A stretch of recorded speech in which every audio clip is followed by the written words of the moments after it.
Hello, and welcome to the dev commentary for the Hammer and Harvest demo. If we haven't met before, my name is Tyler Thompson. I am the lead developer for Hammer and Harvest. I go by @FalconDevelops on Blue Sky and a few other places. So welcome to the channel. And today I am so excited to be introducing you all to my latest game, Hammer and Harvest Dwarven Roots, a fresh take on the farm sim genre. So if you're unfamiliar with Hammer and Harvest, the idea of the game is that you are a dwarf farmer who is being commissioned by your king, the Dwarf King, to restore a specific ancient dwarven homeland that was ruined by dragons long ago. Now the dragons have died out, and so you have been sent to repair the halls and to make the most of your new colony that you are establishing in the ruins of the old dwarven city.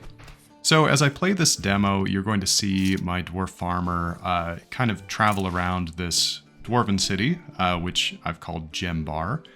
This is the ancient homeland of the deep dwarf kindred. As I play, I'll be giving you a behind-the-scenes look into my design philosophy for the reasons for creating the game, some of the interesting mix of ideas that went into its development, and of course, kind of teaching you how to play the game, because the demo, which you are watching me play here in this video, is scheduled to come out at towards the end of August. So hopefully very soon. Anyone who wants to get their hands on the game and try it out for themselves will be able to do so. So what you see here is my dwarf farmer. I'm clearing the fields, making room for new crops. And if you've played a farming sim game before, maybe you've played Harvest Moon, or you've played Stardew Valley, Fields of Mystria, those sort of games, this should look fairly familiar to you, with a few important tweaks. One of the most important differences between this game and traditional farming sim games is that there's two types of fields. Dwarves, of course, live underground, under the mountains, so they have underground fields, which are good for growing specific types of crops, specifically different varieties of mushrooms. And they have traditional above-ground fields as well, which are exposed to the elements. So my dwarf has climbed into a region known as the Heights, which is this mountainside area where you can grow traditional crops like barley, onions, carrots, potatoes, those sort of traditional vegetables. So the dwarven diet is comprised of all kinds of different foods. Of course, dwarves eat a lot of mushrooms because mushrooms are a fairly stable crop that they can farm on the regular. But they also eat a variety of human-like foods, and they need certain human-like crops, especially barley and hops, for the making of their famous dwarven brews. So, you'll notice this throughout. There's a lot of familiar elements for players who are familiar with farm sim games, but there's also quite a few new mechanics and new ideas that I'm sort of introducing into the genre to try something different. Another one of the major differences between Hammer and Harvest and a game like Harvest Moon is that this game incorporates quite a few roguelite elements into it. And to explain what that means, basically the entire structure of the game is that it's expedition-based. You go on specific expeditions to specific dwarven cities in order to restore them, basically to make them better on behalf of the Dwarven King. However, you have a limited amount of time to do so. And so you know that the Dwarf King is going to return very soon, in a number of days, a number of weeks.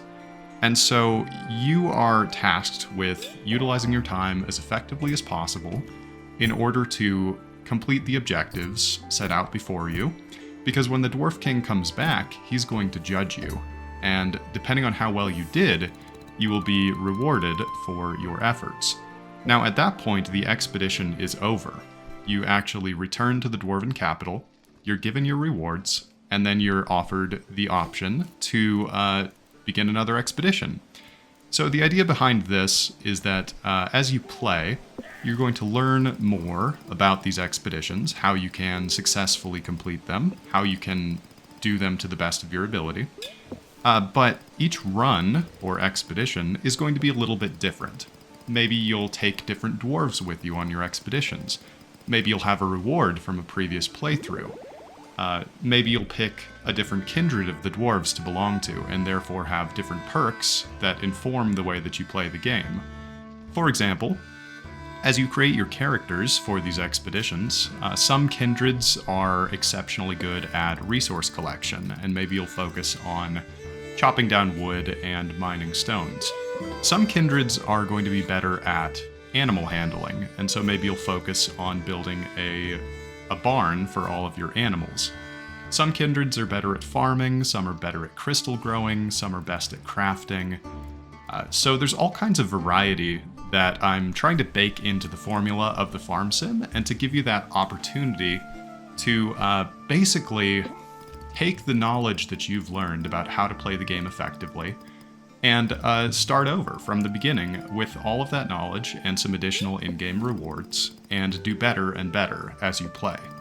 So a single expedition, unlike a traditional farming sim, where you could potentially play for 100, maybe, even 1,000 hours, depending on the game. In this game, the idea is that an expedition is going to last somewhere between 5 and 15 hours, depending on how you play it. And of course, there's plenty of options that allow you to either extend that time or make it shorter. You can change the rate of time that days pass by, for example. We've incorporated a lot of accessibility features in order to make this experience customizable and enjoyable for a wide variety of players. But yeah, the idea is that we wanted to try some new ideas in the farming sim genre, while also paying homage to some of the great ideas that made the farming sim genre good in the first place. Some of these ideas are actually very old ideas that we're kind of resurrecting. We're bringing back to the forefront. If you look at really, really old farming sim games, and I mean some of the first ones that were ever developed, for example, Harvest Moon on the SNES, Harvest Moon 64 as well, these games have defined endings to them. You know that at the end of a year or a number of years, that you were going to essentially receive a report card, and there were different endings based on how well you did. People would, sort of compete with themselves to try to get a high score. They would play a game like this several times to try to improve, because it only took, maybe 10 hours to complete a playthrough. So that was an idea that I was really intrigued by, and I wondered how we could kind of modernize that concept, that feature, and bring it into the modern day. And of course, these sort of roguelite, run-based games have come back into the forefront with all kinds of different games that we're seeing crop up nowadays. You have the Vampire Survivor-like games, you have Hades, you have all kinds of these different games that are incorporating these old-school elements into them. However, as far as I'm aware, the farm sim genre has not really been tested with these mechanics, so we're trying something new, and I think it's quite a bit of fun. I suspect that a lot of players are going to find that they enjoy this format as well, so that's kind of what we're going for as I continue the playthrough of the Hammer and Harvest demo here. So I'm going to talk a little bit about what I'm doing in the game as well, just to give you a high-level overview of some of the features. Of course, there's farming, of course there's animal rearing, of course there's crafting. It's a game about dwarves, so you have to be able to craft. There's fishing, there's cooking, there's relationship mechanics. Basically all of the things that you might come to expect from a farming sim, you're going to find, to some degree, a version of that in this game, but it's paired with this kind of this new idea that, you have a limited number of days to complete your tasks, and you are constantly working towards these specific goals.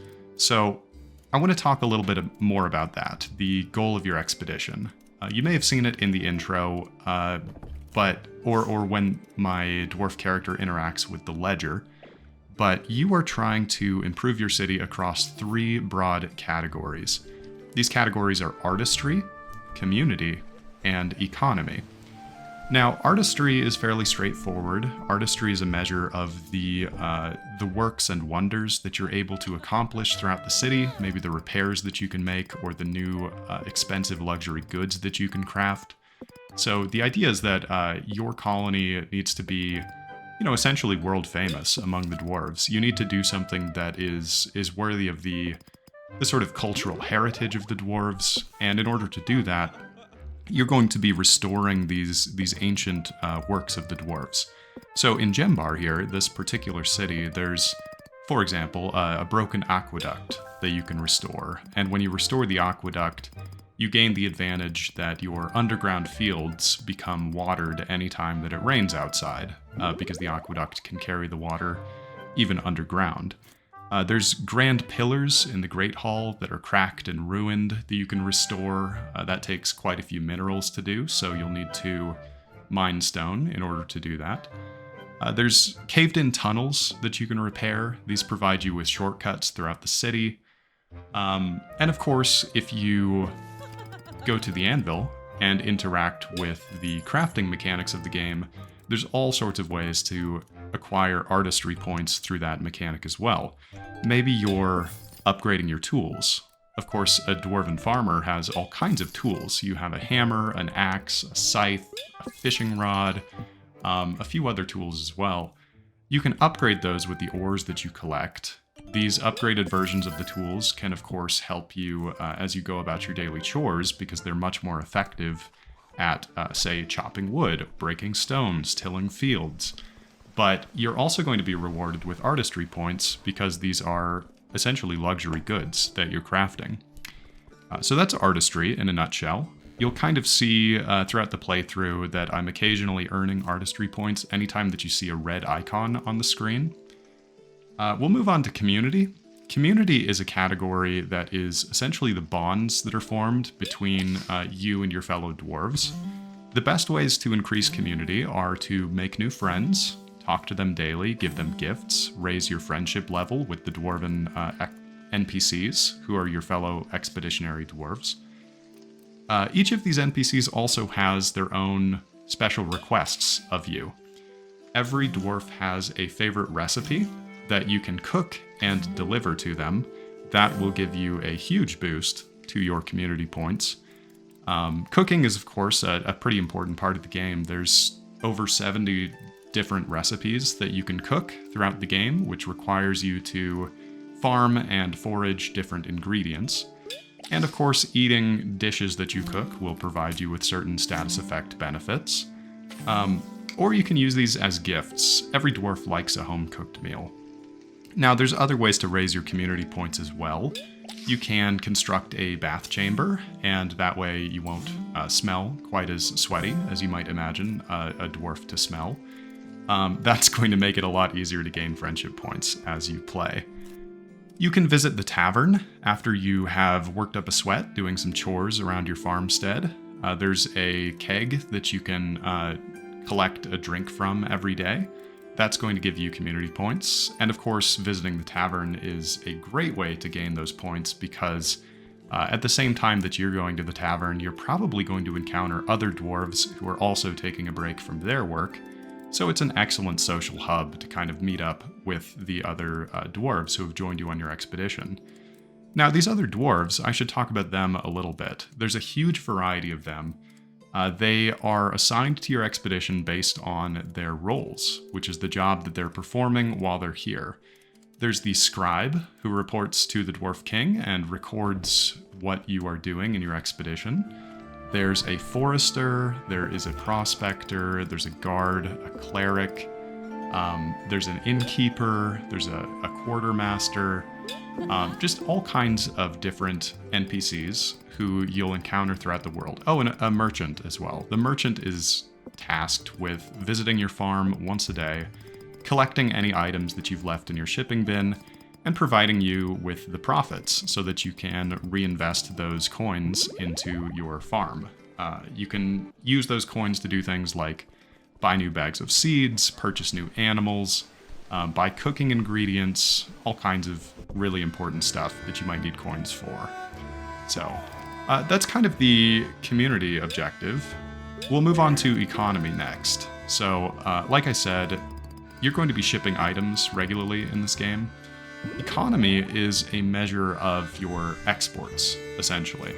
So as you ship luxury goods, as you ship large quantities of crops and animal products and crystals that you grow in crystal growing pools, you'll be gaining economy points as you make money, essentially. So it's an added bonus to selling your items. Not only are you making money, but you're increasing the economy score of your settlement. Now, the Dwarf King has specific expectations, which can be viewed at any time simply by viewing your ledger. The ledger can be viewed on a bedstand next to your bed in your player house, but it can also be viewed at any time from your inventory. The ledger will tell you what level you have achieved in artistry, community, and economy, but it will also tell you what the Dwarf King expects from you. Now, in Gembar, the expectation is fairly low. This is your first expedition, so the expectation is set to a fairly low standard so that you can achieve it, somewhat easily, even if you don't know what you're doing. So the Dwarf King here is going to expect us to reach level 10 in each of those categories. You may have noticed as I've been playing, I've already reached, I think, level 3 or 4 in some of those categories, so especially in the early levels, it really comes together fairly fast. Once you reach level 10, you will have achieved the Dwarf King's expectation. That means that at the end of the expedition, when time is up and the Dwarf King returns to judge you, he'll look upon your progress favorably and give you a passing grade for the expedition.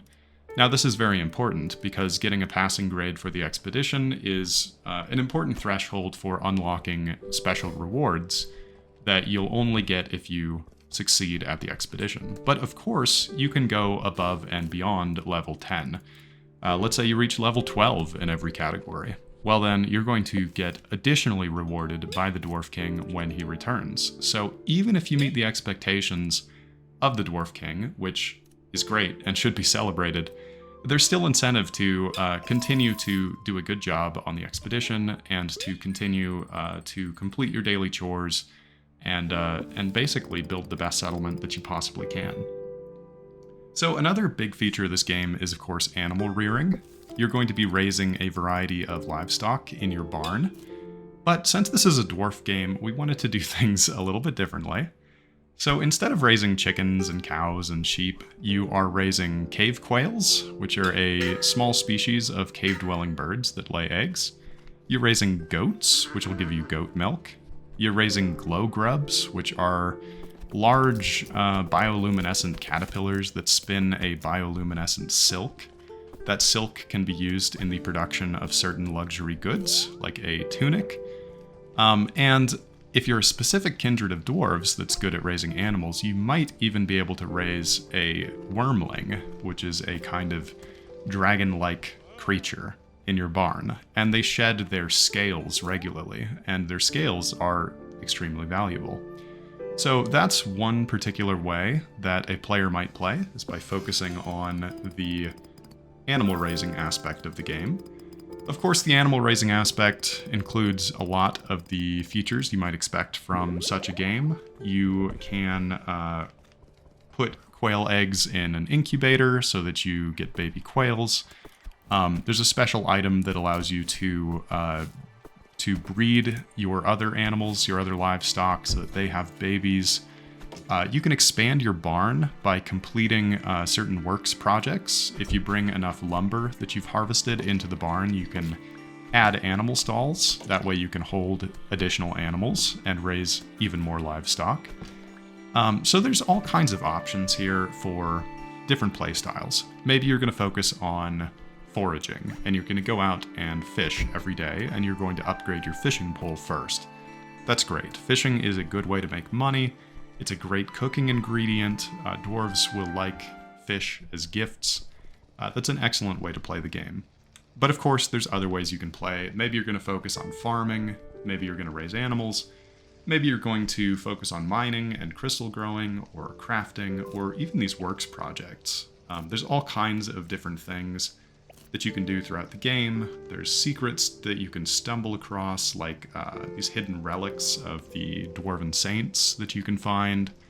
Of course, there's, secret rooms and secret chambers that you have to unlock in various ways. There's a lot to explore throughout this game, and hopefully that means that there will be a lot of replayable value, so that if you, play through the city of Gembar for the first time, you'll hopefully interact with a number of these things, but maybe not all of them.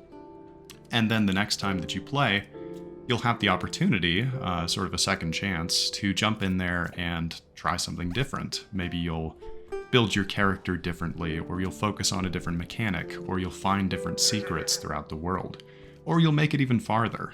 One of the really kind of fun aspects of upgrading your tools is that there's certain areas of the world that are blocked off. Maybe you can't access them at first. Maybe there's a giant stump in your way, and in order to get rid of that giant stump, you need to upgrade your axe so that you can chop it down.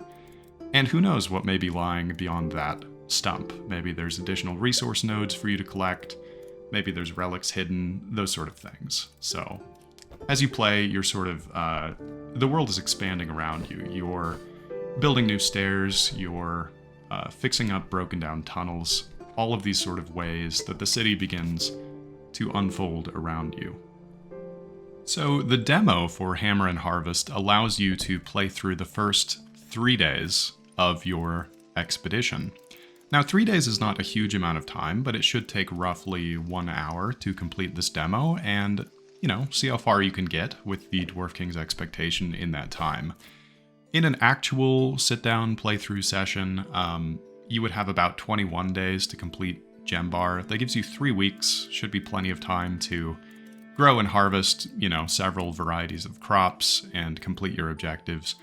But the first 3 days is a great way to get just a little taste for what the game plays like. So, my Dwarven farmer here is getting very close to the end of day 1, and so you'll see that I'm essentially running around just seeing what the most effective thing that I can be doing with my time is. Now, maybe that is meeting some NPCs that I haven't spoken to before. Maybe that is gathering some items throughout the world. There's certain ferns that grow in caverns. There's certain herbs that grow in outdoor regions.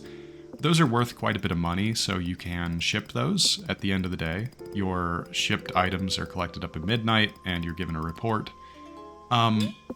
Or, of course, you can cook with those. There's all kinds of things that you can do with the items that you collect throughout the world. So, as I kind of run around the city here, showing off some of the different areas that have been developed, some of the different interiors, exteriors, you're kind of going to get a feel for what it feels like to be in the dwarven city of Gembar. One of the things that makes this game different as well is the amount of lore that has gone into the development of it, the amount of world building. This is a farm sim that is deeply rooted in dwarven culture, dwarven history, and traditions, and in order to give it a sort of lived-in, real historical feel to it, I spent a lot of time just developing the history of these dwarves, their philosophy, their religion, the ways that they think, their cultures, their individual subgroups. There's just a lot of history and lore packed into this game. And if you're the type of player who cares about that, there's entire books that you can read in the game where you can learn more about this. You'll of course learn bits and pieces of it as you speak to the NPCs that inhabit the world. Each of them, of course, lives within the world and is part of specific dwarven subcultures, so you may be able to hear from them sort of their takes on the world and world history and important figures.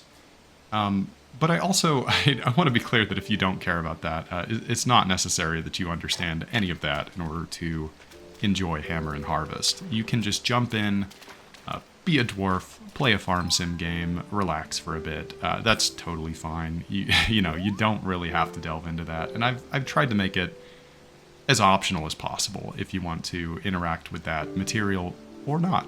Totally fine. So, having options for how you play is one of the primary goals of this game, as I set out. There's a lot of like I said, accessibility features that we've worked in. You can change things like how fast the days pass by, game difficulty setting overall, all kinds of things like that, in order to tailor the experience to your liking. I think there's going to be a camp of people who turns the difficulty, way down, turns the day speed way up so that days take longer, and just kind of plays it as a cozy, relaxing game. And then I think there's another type of player who's going to intentionally seek out the biggest challenge that they can find from Hammer and Harvest. It kind of has a little bit of an overlap with the type of game that you could really set up your own goals for, set up your own challenges. And I've tried to support that with the introduction of all kinds of mechanics. I'll give you one example. There's a system called engravings.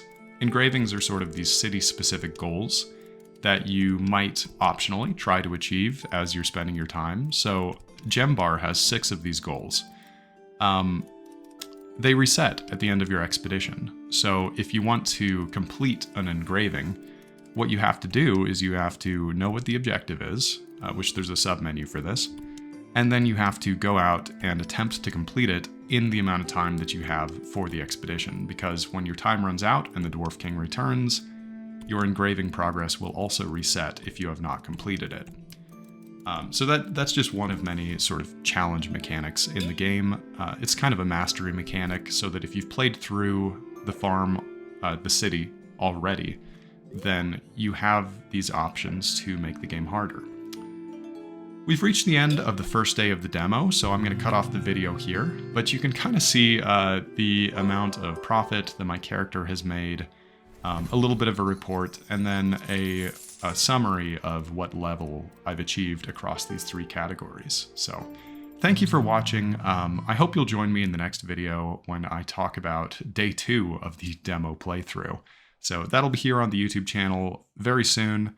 Come back, I'll tell you more about the game, and in the meantime, if you haven't already, check out the links in the description or the comments. There's going to be a link to the Steam page where you can wishlist Hammer and Harvest. That's going to give you a notification when the game goes live, when the free demo goes live, so definitely be sure to do that. And then the second thing that I'll point out is that we have a Kickstarter campaign that is going live on September 1st. So go and follow that page as well.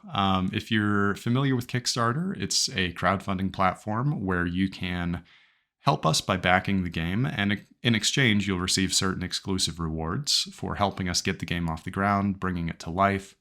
That'll help us pay for things like the character portraits, the amazing original soundtrack by Tormod Garvin, basically the funding that we need in order to get this game to the finish line and get it out for all of you to enjoy. So check that out, follow us on Kickstarter, wishlist us on Steam, and I will see you guys in the next video.